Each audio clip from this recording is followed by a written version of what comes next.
और अब बात साउथ की कर लेते हैं। तेलंगाना की 17 सीटों की बात कर लेते हैं। इस बार अगर आज की तारीख में चुनाव हुए तो किसके खाते में कितने सीटें जाने वाली है। तेलंगाना की बात करें तो 17 सीट, यहां पर बीजेपी 5, बीआरएस को सबसे ज्यादा नुकसान उठाना पड़ेगा, जबकि 2019 जब टीआरएस बीआरएस हुआ करती थी तो सबसे ज्यादा सीटें टीआरएस ने ही जीती थी, लेकिन सबसे ज्यादा अब 2024 के चुनावों में नुकसान यहां पर बीआरएस को ही उठाना पड़ेगा। बीजेपी यहां पर 1 सीट की बढ़त जरूर कर रही है, पिछले चुनावों में 4 और इस बार 5, यानी कि 1 सीट बीजेपी यहां पर अपनी बढ़ाने में कामयाब हुई है। अब अगर विधानसभा चुनावों की बात करें तो 5 राज्यों में जब विधानसभा के चुनाव हुए थे तो आपको याद होगा कि यहां पर सिर्फ तेलंगाना इकलौता ऐसा राज्य था जहां पर कांग्रेस ने बम्पर जीत दर्ज की थी, और ऐसे में इसका सीधा सीधा फायदा अगर हम देखें तो कांग्रेस को होता हुआ नजर भी आ रहा है। अगर कांग्रेस की सीटों की बात करें तो 3 थी, लेकिन इस बार ये बढ़कर 9 होती हुई नजर आ रही हैं। और सीटें किसकी कट रही हैं? सबसे ज्यादा यहां से बीआरएस और एआईएमआईएम की सीटें कट रही हैं। सीधा फायदा इसको मिल रहा है कांग्रेस को। और 2019 में जहां कांग्रेस 3 पर सिमट गई थी, लेकिन इस बार ये जो कुनबा है वो बढ़ जाएगा। 9 ऐसी सीटें हैं जहां पर कांग्रेस जीत दर्ज कर सकती है। तो तेलंगाना की 17 सीटों का हम हाल बता रहे हैं।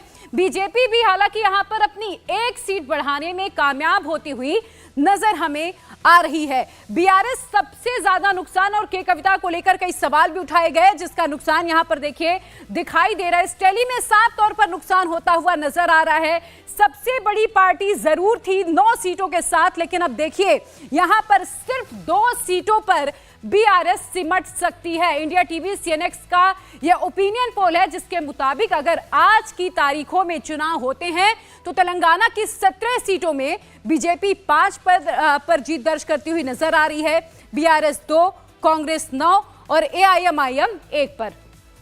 अब यहां की जो सीटें हैं सिलसिलेवार तरीके से सीटों की चर्चा कर लें। करीमनगर की सबसे पहले बात कर लें तो तेलंगाना की ये हाई प्रोफाइल सीट मानी जाती है, और यहां से बंडी संजय चुनाव लड़ते हैं। बंडी संजय ने तेलंगाना में बीजेपी को स्थापित करने में बड़ी भूमिका निभाई है। तेलंगाना प्रदेश बीजेपी के पूर्व अध्यक्ष बंडी संजय ने 2019 के चुनाव में टीआरएस कैंडिडेट को 90,000 से ज्यादा वोटों से हराया था। बीजेपी ने एक बार फिर यहां से बंडी संजय को ही अपना उम्मीदवार बनाया है। करीमनगर के चुनाव में बीजेपी की जीत होती हुई दिखाई दे रही है, तो 1 सीट बीजेपी यहां से निकालती हुई नजर आ रही है। अब दूसरी सीट निजामाबाद की चर्चा कर लें। तेलंगाना की यह भी हाई प्रोफाइल सीट मानी जाती है। निजामाबाद 2019 में बीजेपी के अरविंद धर्मपुरी ने टीआरएस कैंडिडेट और पूर्व सीएम केसीआर की बेटी के कविता को 72,000 से ज्यादा वोटों से हरा दिया था। अरविंद धर्मपुरी की वो जीत तेलंगाना बीजेपी के लिए डिफाइनिंग मोमेंट भी थी। बीजेपी ने एक बार फिर यहां से अरविंद धर्मपुरी को अपना उम्मीदवार बना दिया है, और उम्मीद यही जताई जा रही है कि बीजेपी निजामाबाद सीट इस बार भी आसानी से निकालेगी, कोई दिक्कत नहीं है। अरविंद धर्मपुरी इस बार भी जीतते हुए नजर आ रहा है, और बीजेपी जो जीतने वाली कैंडिडेट है, यानी कि जो जिताऊ चेहरे हैं, उन्हीं पर दाव लगा रही है। जो अभी तक लिस्ट बीजेपी की सामने आई है उसमें देखेंगे आप कि एक बैलेंस जरूर रखा गया है। कुछ पुराने चेहरों पर दाव लगाया गया है तो कहीं कहीं पर नए चेहरों को भी आजमाया गया है। सिकंदराबाद ये भी एक हाई प्रोफाइल सीट है और बीजेपी का मजबूत गढ़ ये माना जाता रहा है। यहां से मोदी सरकार के मंत्री जी किशन रेड्डी चुनाव लड़ते हैं। जी किशन रेड्डी अभी तेलंगाना प्रदेश बीजेपी के अध्यक्ष भी हैं, और 2019 के चुनाव में जी किशन रेड्डी ने यहां बीआरएस को 61,000 से ज्यादा वोटों के मार्जिन से हराया था। सिकंदराबाद की सीट से बीजेपी के बंडारू दत्तात्रेय 4 बार सांसद रहे हैं। बीजेपी ने इस बार फिर से किशन रेड्डी पर ही दांव लगाया है, और ओपिनियन पोल का जो रिजल्ट है उसके मुताबिक सिकंदराबाद बीजेपी की जीत यहां पर पक्की मानी जा रही है, यानी कि जी किशन रेड्डी सिकंदराबाद से एक बार फिर से जीत दर्ज करेंगे, बम्पर मार्जिन से जीत दर्ज करेंगे। तो बीजेपी उन्हीं चेहरों पर भरोसा इस बार भी जता रही है जिन्होंने 2019 में तेलंगाना में जीत दर्ज की थी, और इसीलिए उन्हीं चेहरों पर दांव लगाया गया है। प्रधानमंत्री नरेंद्र मोदी दक्षिण को लेकर पूरी तरह से सतर्क है, और कोशिश यही है कि जो हिंदुत्व का एजेंडा लेकर बीजेपी आगे बढ़ रही है उसका असर दक्षिण भारत में भी नजर आया। अब देखिए, दक्षिण भारत जो है वो इन चुनावों का धुरी माना जा रहा है और उसके पीछे की वजह यह है कि बीजेपी यहां कभी बहुत अच्छा परफॉर्म नहीं कर पाई है और इसीलिए इस बार फोकस सबसे ज्यादा दक्षिण के राज्यों में ही है। प्रधानमंत्री ये चाहते हैं कि कम से कम जो 400 का आंकड़ा है, दक्षिण के राज्यों से एक बेहतर मार्जिन, एक बेहतर जीत मिले, ताकि जो 400 का एक टारगेट सेट किया गया है उसे आसानी से पाया जा सके। और देखिए, ये साउथ के राज्यों के बिना संभव नहीं हो पाएगा। अब आगे हम आपको तेलंगाना की 2 स्पेशल सीटें बता देते हैं। तेलंगाना के मलकाजगिरी में आज प्रधानमंत्री नरेंद्र मोदी का रोड शो है। पॉलिटिकल पंडित ये कहते हैं कि दक्षिण में इस बार कमल पहले से ज्यादा खिलेगा। मलकाजगिरी की यह सीट बीजेपी कभी नहीं जीत पाई, लेकिन क्या इस बार जीत पाएगी?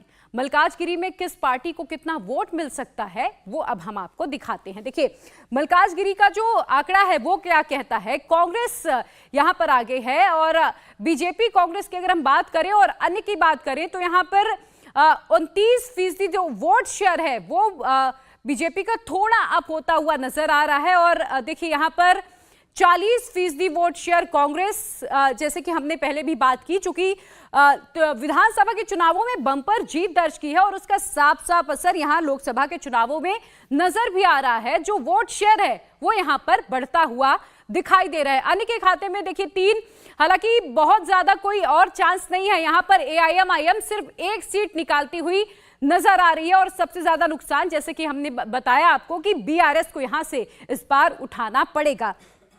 अब हैदराबाद की सीट की हम बात कर लेते हैं। हैदराबाद में भी देखिए असदुद्दीन ओवैसी का प्रभाव है और ये AIMIM का सबसे मजबूत किला माना जाता है।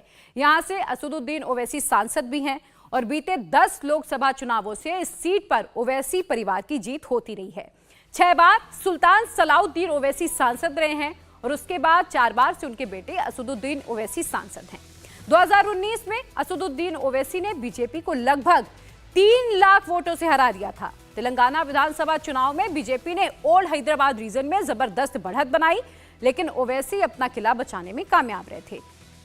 अब देखिए, बीजेपी ने यहां से माधवी लता को अपना कैंडिडेट चुना है। ओपिनियन पोल के मुताबिक हैदराबाद में AIMIM की जीत होती हुई नजर आएगी, यानी कि असदुद्दीन ओवैसी यहां से 5वीं बार भी सांसद बनने में कामयाबी हासिल करेंगे। तो ये हमने आपको हैदराबाद का हाल दिखाया। यहां से देखिए, सबसे ज्यादा जो अगर वोट शेयर्स की बात करें तो AIMIM का ही वोट शेयर यहां पर बढ़ता हुआ नजर आ रहा है। मैं पर्टिकुलर हैदराबाद की इस वक्त बात कर रही हूं।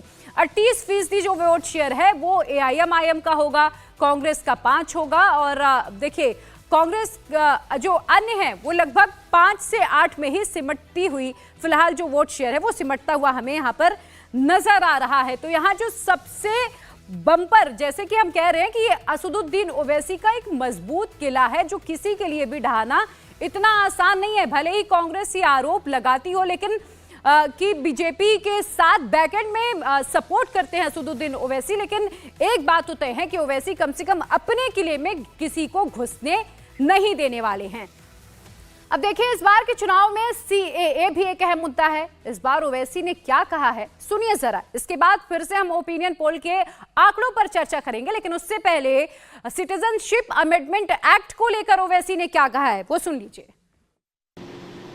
मजहब की बुनियाद पर जब सिटीजनशिप दी जा रही है तो मजहब की बुनियाद पर छीनी भी जा सकती है ना। अब ये बीजेपी और संघ परिवार के लोग बोलेंगे, तुम क्या नहीं चाहते पाकिस्तान, अफगानिस्तान, बांग्लादेश के हिंदू, सिख, ईसाई, ये बौद्ध मजहब के लोग भारत को आ जाएं, ये उनको शहरियत ना मिले? मैं कभी खिलाफ नहीं था। अरे जब हमने 2 नेशन थ्योरी को रिजेक्ट किया, मुस्तरद किया, हम क्यों उसकी मुखालिफत करेंगे? कोई अगर हमारा हिंदू भाई पाकिस्तान, बांग्लादेश, अफगानिस्तान से सिख आ जाए, क्या CAA कानून से पहले उनको सिटीजनशिप देने का कानून नहीं था? था, बिल्कुल दीजिए आप। वो क्या शेर है कि बिगड़ती है जब जालिम की नीयत, बिगड़ती है जब जालिम की नीयत तो ना कोई तदबीर ना दलील काम में आती है। मजहब की बुनियाद पर सिटीजनशिप दे रहे आप।